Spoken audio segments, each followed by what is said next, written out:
Assalamualaikum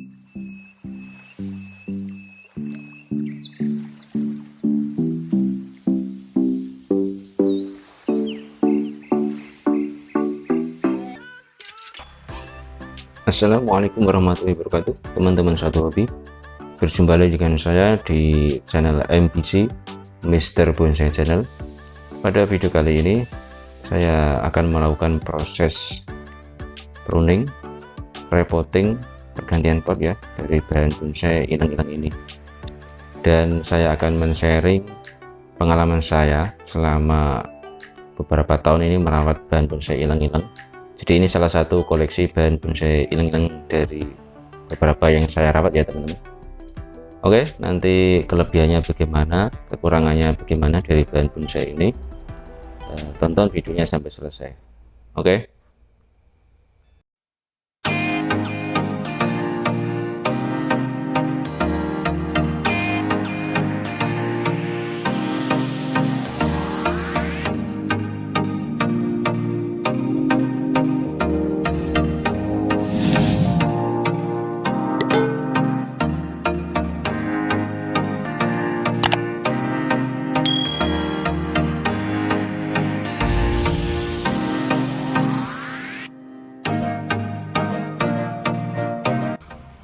Kita mulai dengan membersihkan tunas-tunas yang tumbuh di bagian bawah.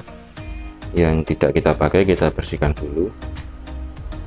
Jadi tunas-tunas yang tumbuh di bagian bawah ini bisa kita manfaatkan untuk membuat akar buatan ya teman-teman. Nah, jadi ini salah satu kelebihan dari bahan bonsai ilang-ilang. Yang pertama itu kita begitu mudah untuk memprogram akar ya, seperti tunas yang tumbuh di bagian pangkal ini bawah bisa kita program menjadi akar buatan ya.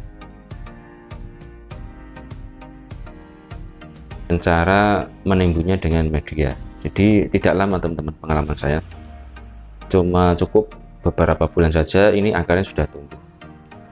Nah, akar sudah tumbuh itu ciri-cirinya tunas yang ke atas itu lebih besar daripada tunas yang dari pangkalnya.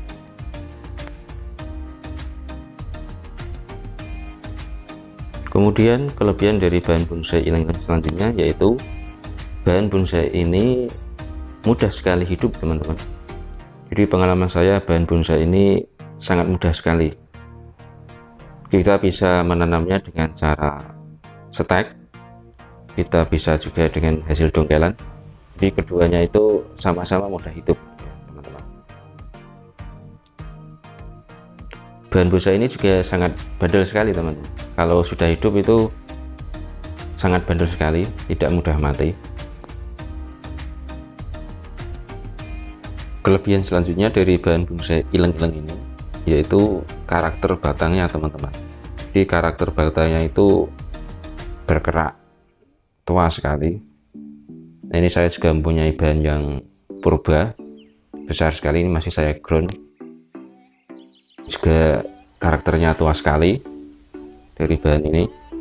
Jadi karakternya di alamnya itu bawaannya memang sudah unik-unik ya, kecil-kecil juga unik-unik, meliuk-meliuk, dan seperti itulah, seperti santigi kadang-kadang itu.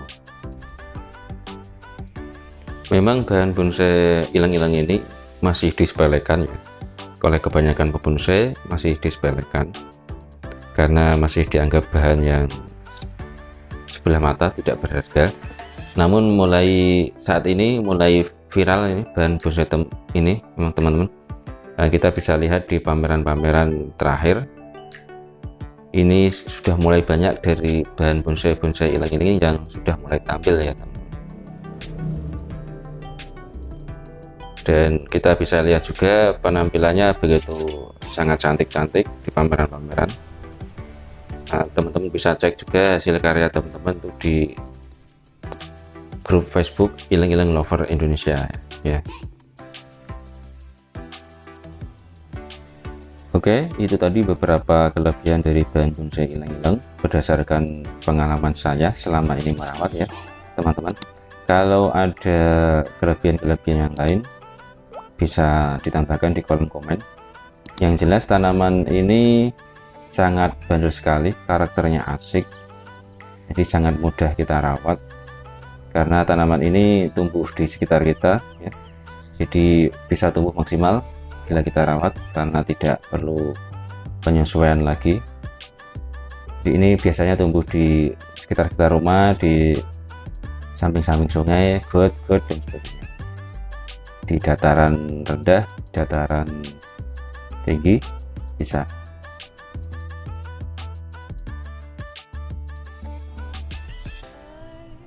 Kemudian untuk kekurangan dari bahan bonsai ini, bahan bonsai ilang-ilang, kekurangannya yang pertama menurut saya ya, tanaman ini sangat rakus air ya. Jadi tanaman ini tidak tahan lama, kita tidak boleh telat dalam menyiramnya. Saya bandingkan dengan bahan bonsai serut ya. Bahan bonsai serut itu kelebihannya salah satunya itu tahan air ya teman-teman. Pada musim kemarau pun dalam seminggu kita cukup bisa menyiramnya 1-2 kali saja, sudah cukup bertahan.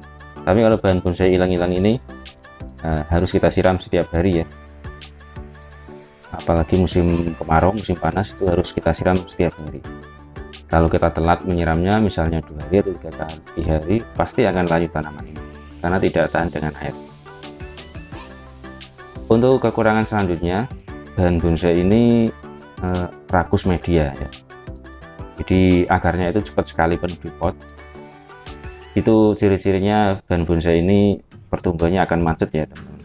Bisa mati ranting, pertumbuhannya macet, jadi cabangnya itu tambah panjang tidak, tambah besar tidak, dan layu juga tidak. Nah itu tanda-tandanya sudah penuh medianya. Jadi sangat rakus sekali dengan media. Pengalaman saya itu saya pernah potong akar, kemudian setelah 3 bulan itu media sudah penuh lagi ya. Memang waktu itu bahan ini di pot ceper, pot yang media terbatas tipis ya. Ini pot saya ganti pot besar dan saya ganti dengan pot ceper lagi. Nanti rencananya saya ganti pot ceper, nanti untuk penyuburan saya tanam lagi di pot yang besar, jadi double pot.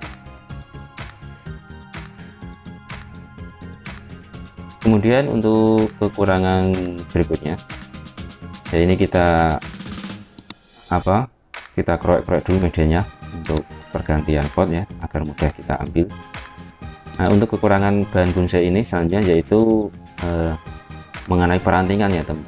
Jadi perantingannya kurang rapat ya, karena ini merupakan salah satu tanaman daun majemuk seperti asem, kayak asem londo seperti itu. Jadi daun majemuk ini perantingannya kurang rapat dan tumbuhnya juga tidak bisa kita prediksi ya. Jadi kita harus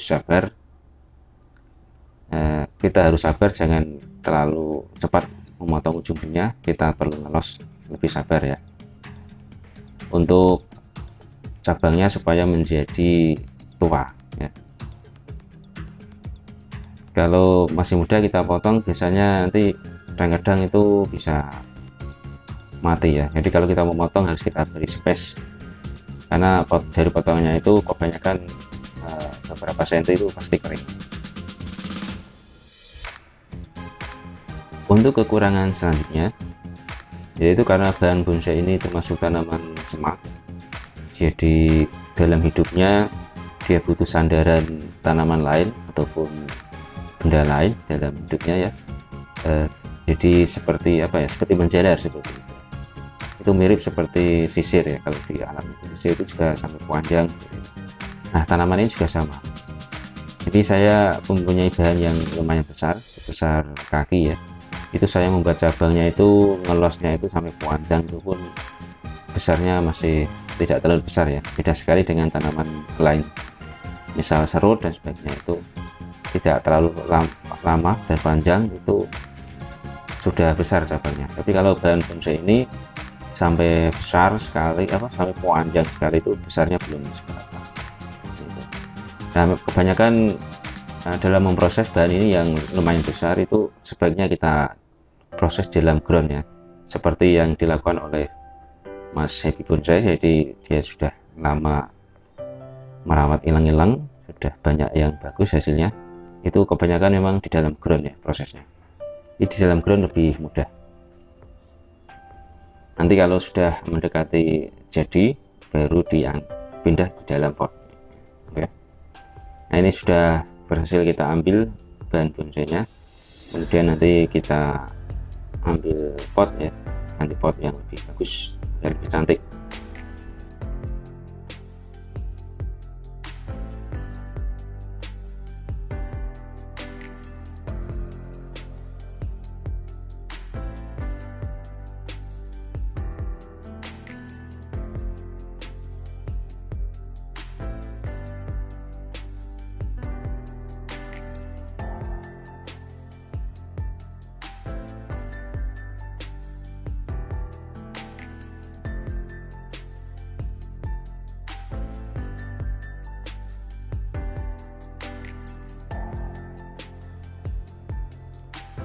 Oke, setelah tadi selesai pemotongan akar, pengurangan media lama dan pemotongan akar, sekarang kita kasih media baru yang subur, kita setting.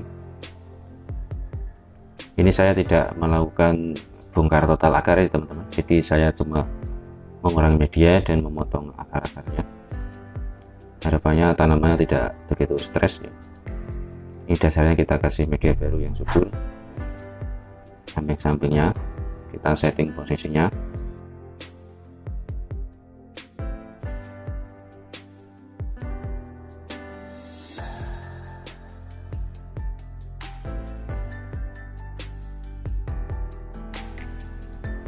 Kita setting ulang pengawatannya, wiringnya, karena tadi kita rubah sedikit posisinya, jadi kita perlu mengarahkan sedikit lagi untuk percabangannya, dan kita perlu memotong, mengepres yang perlu kita potong ya.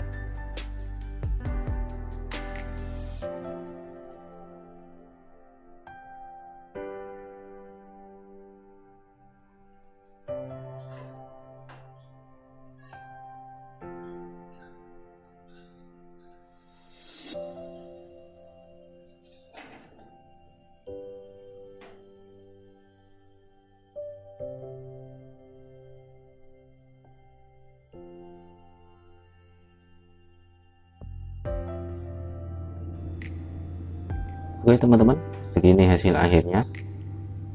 Yang atas sudah kita kasih dengan pasir malam, nanti kita bisa kombinasikan dengan penambahan lumut ya.